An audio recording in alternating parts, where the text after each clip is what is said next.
What is up, everybody? Bushhog here. That's right. And I'm going to be telling you guys a little bit of my knowledge that I have gained about Bannerlord. A little bit of background for what experience I have in this game. I don't know. I probably have well over 200 hours in it now, but um, this specific playthrough I have played for over a year, and it's not my only one, but it's definitely not my first one. But I've played this playthrough so long that I actually my main character that I created died, and I am now playing as my wife because when you die in the game, which is something that I only found one article on. Maybe that this might help you. Um, if you have birth and death on, you need to make sure. I would probably recommend just turning it off because it's kind of dumb. But if you do have it on, when you start your game, you cannot change it after you make your character. If it's on, you need to get a wife and start busting out them babies and try and do it as early as possible, because when my character died, which was just today, none of my kids are even old enough. Chungus is the oldest one, and he's only like 8. So they need to be old enough to where when you die, basically it gives you a pop-up saying who do you want to take over. You can either choose your wife or like your brothers or sisters. I don't know what happens if you choose the brothers or sisters. But yeah, so Chungus is only 9, Gus is only 2, and the little Andrasa, which is it was a chick, so I'm like, well, it's a woman. There ain't no point in really me naming her. Fuck is she gonna do? Level up the wash dishes skill? Just kidding. Um, I'm actually training up the girl to be kind of a badass, but rest in peace, Dave Sanchez. Anyway, what I did want to talk about, because I have come into over the past maybe week or so, I have these 2 castles over here. Anything with this X is my little thing, but I also have gotten claim over 4 fiefs. So Poros, Zionica, I don't know how to say that, Amatides, whatever. Jalmars, sounds like a basketball player. And then I have 4 castles. The castles don't matter as much, but I always had a problem figuring out, how do you manage your fiefs? What do you do? Do you put a governor on them? No. What? And there's not that many articles about it. So I'm going to lay it down for you real simple, at least in my opinion, what I find works. So you see, for my biggest settlement, I do have a governor on this one. Now, the only reason that I put a governor on it, because what happens is when you put a governor on, you lose a lot of loyalty, and if you lose enough loyalty, the whole thing is going to go in rebellion, and it's a complete shit show. So the main thing that causes you to lose loyalty is you get, look, here's the numbers. So -3 just for the owner's culture, which means that you're a Khuzait, you have conquered an empire settlement. You get another -1 for the so you're already at -4 just for having a governor of a different culture and you being a different culture. Pretty much means if anything goes wrong, if your security is off, if your prosperity is off, the whole fucking your whole fief is your whole settlement is going to go to shit. Therefore, as you can see, a good 75% of the time, there is no point in having a governor because it's going to make your loyalty go down. The reason that I have a governor in this place, which I'll run over there real quick and show you, is because when you go to select a governor, you will see that they have different perks. Now, your little buddies in your clan that you cultivate and gain skills over time, you see that every one of them. So, like, if you look at the governor effects, okay? So I'm going to put this on none for now, just so you can see. So governor effects, increases damage, 0.5 security per day. This guy, if you look, militia recruitment, and the one that is fourth from the bottom, governed settlements gain 1 security per day plus 1 town loyalty per day, which means that I can basically put this guy as a governor. And this is somebody that I've had in my clan for a long time. They've been in a lot of fights. They've got a lot of different skills. If you look at your skills on your person, you know, I'll just look at my wife's skills, for example. So, like, we go to leadership. Notice how it says governor and then captain. So, governor, I get 1 town loyalty per day when I'm a governor. By adding this loyalty, you're going to cancel out that governor culture negative.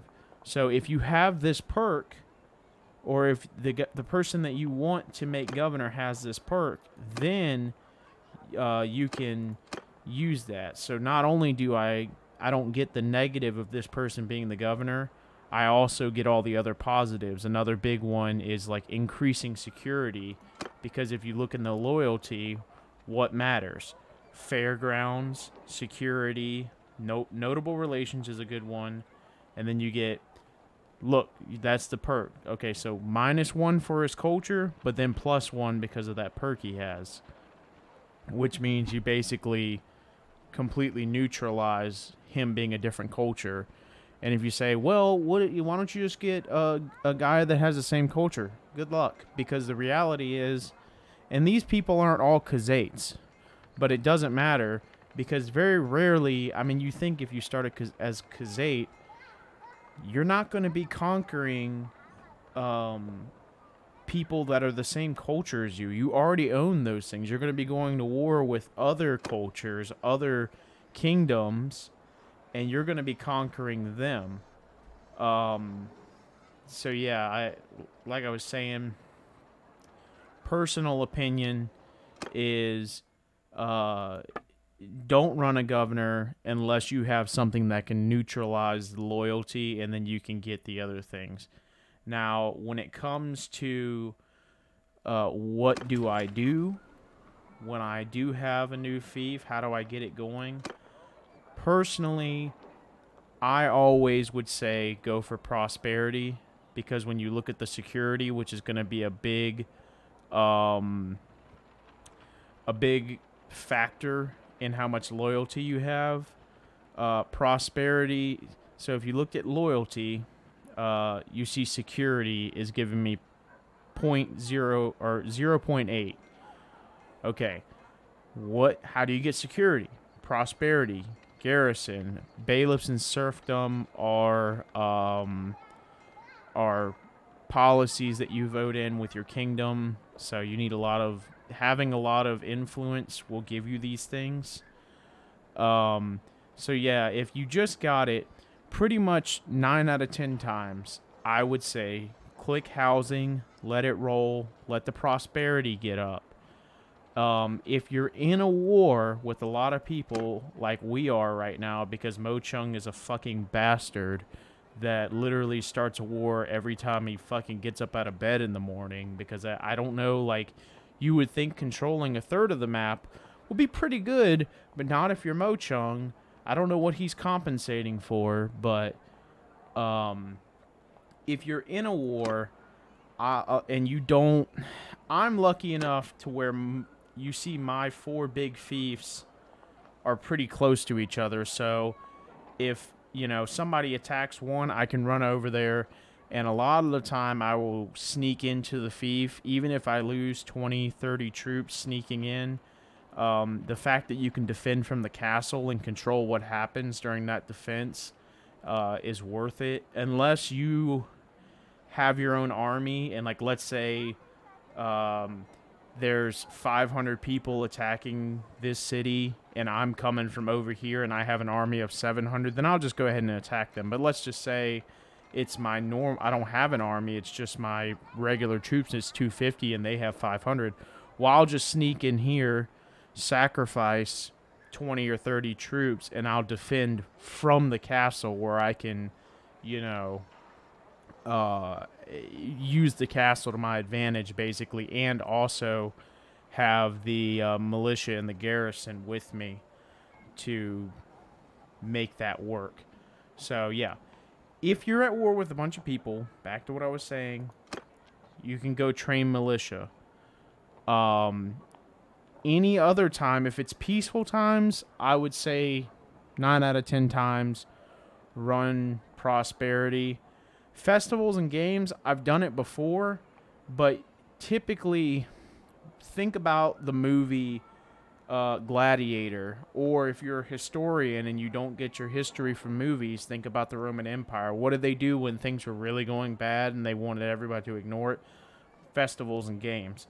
Festivals and games won't fix the fact that you don't have any food, or that you don't have any safety, or you don't have any militia, which goes back into security. I think it's better to focus on one of these, and then irrigation is going to give you more food. So, like, if your little villages that are attacked get raided, which you always want to try and protect those if you can. If those get raided, a lot of the time it'll really fuck up your food in your main city, because these are the people, especially, like, you see this one has grain as production. These are the people that are bringing the food into the city and selling it. I have not. I have tried selling food to the cities when things are going to shit. Nothing really seems like it works. The only thing you can do is just try to manage the town. So, yeah, every day, everything's going great. Housing. If you think the city may be attacked when you're not there, train militia. If your towns are getting fucked up, your villages, irrigation, and if you can't think of any other reason why any of those three wouldn't be a good choice, I guess put it on festivals and games. But there is a good perk you can get. I'm not actually sure. I can't remember if it's in Steward or if it's in which one it's in, but there's a perk you can get called Parade,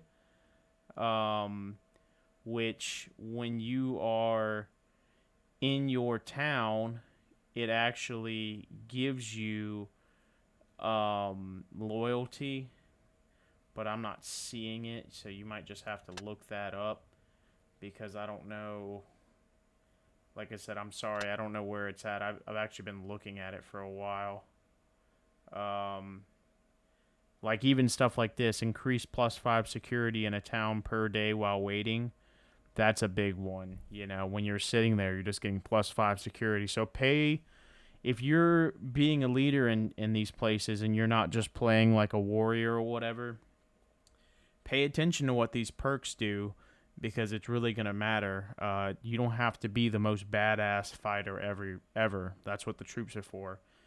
And final thoughts, speaking of the troops, I've had a hodgepodge army before, and what I will say, when you're considering what kind of army you make, I would try for it not to be too hodgepodge, because what ends up happening is, like, if you have all similar troops to each other, they all have similar shields, weapons, bows, etc., they seem like they end up coexisting better compared to like if you have Imperial soldiers that have one kind of shield, and then you have like some Khazate spearman or something, and maybe he doesn't have a shield at all. So I recommend, you know, at least trying to have all the same of whatever troop you have. So like try and make all your infantrymen the same culture. The archers doesn't really matter as much because they're just standing in the back shooting. But like your spearmen, try and make your spearmen the same. Try and make your horse archers the same, more or less. It seems like it works better, but that's just a final little tidbit for the video. Um, I hope this helps some people. If you have any questions, and I'm sure I skipped over some stuff, feel free to leave a comment and I will get back to you. But yeah, thanks for watching.